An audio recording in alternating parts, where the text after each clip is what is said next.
Choisis la vie, l'évangélisation de l'enfant blessé. Deuxième partie du dévoilement spirituel.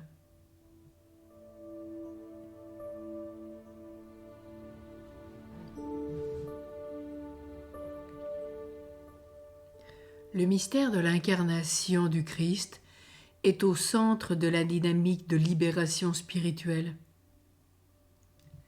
Dieu est descendu habiter en l'homme, chez les hommes, jusqu'à rejoindre les racines de leur enfance.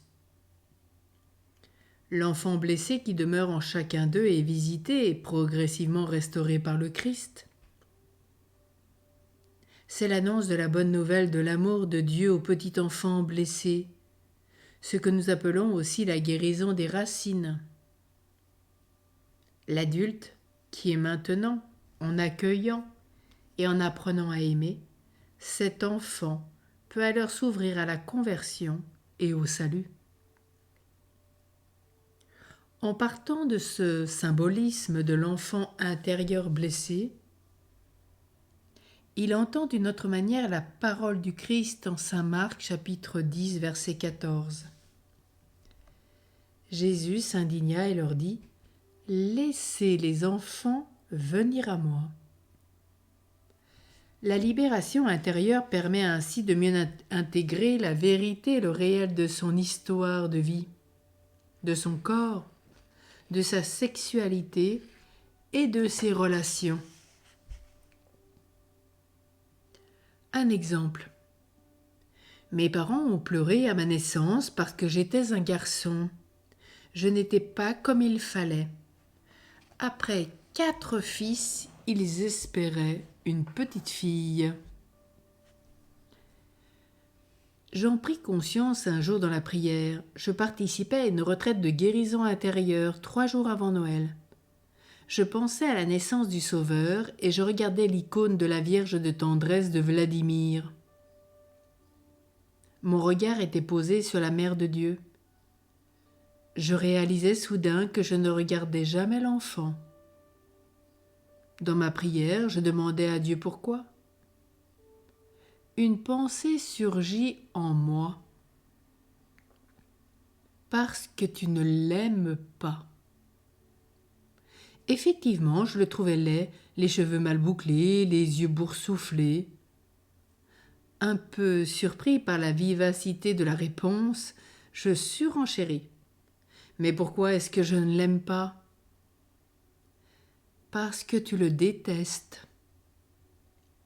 Cette fois, je fus ébranlée.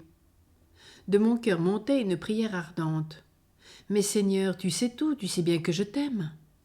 Alors, pour la 3e fois, je me tournai vers le Seigneur. Je percevais en moi une grande liberté. D'un côté, une invitation évidente à aller plus loin. Et de l'autre côté, la possibilité de dire non en refusant d'avancer. J'optais pour une invitation évidente à aller plus loin. Je fus aussitôt placé comme sous la nuée, prosterné à terre, je ressentais une grande faiblesse dans mon corps et en même temps une grande paix dans mon cœur. Bouger, me redresser, m'aurait demandé un effort complètement inutile d'ailleurs. Je ne cherchais pas à m'en aller. J'accueillais simplement ce qui venait. Je pensais à la naissance du Christ, et ce fut comme si je revivais soudain ma propre naissance. Comment dire ? Les mots sont insuffisants pour relater une telle expérience, pourtant si simple et encore si présente en moi. Je vais prendre une image. Je jouais comme dans une pièce de théâtre, je revenais d'un grand voyage. Ma famille était rassemblée dans une seule et grande pièce. J'étais habité d'une jubilation intérieure débordante. Quelle joie de les voir! Quel bonheur allait susciter ma venue parmi eux! Je percevais avec intensité quel cadeau de Dieu j'étais pour eux, l'œuvre merveilleuse de son amour. Brutalement, le décor changea. J'entrai dans la pièce, tout le monde pleurait à chaudes larmes. Je fus comme saisi à la gorge, consterné par cette situation totalement inattendue. Que se passait-il? Pourquoi cette tristesse? Je n'eus pas le temps de répondre. Je reçus soudain avec une violence inouïe un coup brutal en plein visage, comme d'une énorme poutre en bois. Je ressentais intensément et douloureusement que j'étais seule. Et que j'étais, bien seule, la cause de ce drame. Je n'étais pas comme il fallait. J'étais anormale, j'étais un garçon quoi. Le ressenti, la prise de conscience, la compréhension de ce qui se passait furent tellement violents qu'une grande souffrance et une angoisse insurmontables commencèrent à émerger. Elles furent immédiatement occultées délicatement par un voile qui semblait me dire « Pas maintenant, tu ne le peux pas ». Mais je ressentis aussitôt une haine violente contre moi-même et une réaction très vive. Est à tout prix ce qu'ils veulent que je sois pour être aimé.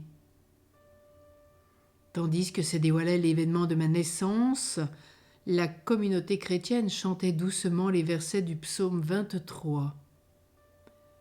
Je cite le psaume 23. Qu'il entre le roi de gloire, le Seigneur, le fort, le vaillant, qu'il entre le roi de gloire. Élevez-vous, portes éternelles, qu'il entre le roi de gloire. Je pensais au petit roi de gloire, au Christ qui allait naître. Il me fallut plusieurs heures pour réaliser que cette parole de Dieu m'était adressée. Le petit roi de gloire était aussi ce petit garçon qui attristait sa famille à cause de son sexe, mais réjouissait le ciel par sa venue. Un enfant nous est né, un fils nous est donné, chantait la liturgie de Noël. Alors je me suis rappelé la parole du Christ. Il y a plus de joie au ciel pour un seul pécheur qui se convertit que pour 99 justes qui n'ont pas besoin de pénitence. Je comprenais que Dieu était heureux de ma naissance et qu'il me le signifiait ainsi. Une lumière nouvelle venait d'éclairer les circonstances de ma naissance, 35 ans plus tard. Que fallait-il faire de cette haine qui m'habitait? C'était une réaction de défense, je n'en étais pas capable, j'étais invitée à m'accepter comme je suis et à m'aimer désormais dans le regard du Christ. J'ai répondu à Dieu que je ne voulais pas être autrement que celui qu'il avait désiré et créé de toute éternité. J'ai accepté ma blessure avec ses conséquences. Depuis ce jour, j'ai offert au Christ près de sa croix la souffrance et l'angoisse d'abandon, qui sont remontées progressivement de mon cœur au quotidien des événements.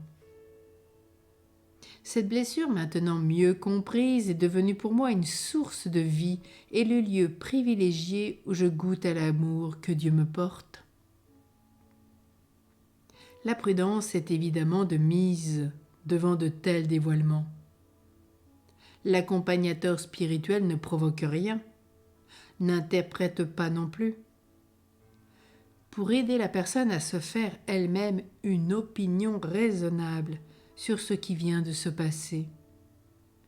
Il recherche les signes objectifs qui peuvent corroborer l'expérience vécue. Contexte de la naissance, situation familiale, ce que raconte le cercle familial autour de cette naissance. Et nous aujourd'hui, dans cette étape de ce deuxième partie de ce dévoilement intérieur, où en sommes-nous dans l'évangélisation de notre enfant intérieur blessé? Et pour tous ceux qui seraient encore comme cet homme, profondément blessé, nous pouvons prier Saint François de Sales, car Saint François de Sales est le saint patron de tous les enfants blessés. N'hésitons pas à nous recommander à ses prières. Il nous aime tant, il nous aidera tant, et il intercédera pour nous, pour tout ce dont nous avons besoin auprès de Dieu. Alors confions à François de Sales, notre enfant blessé.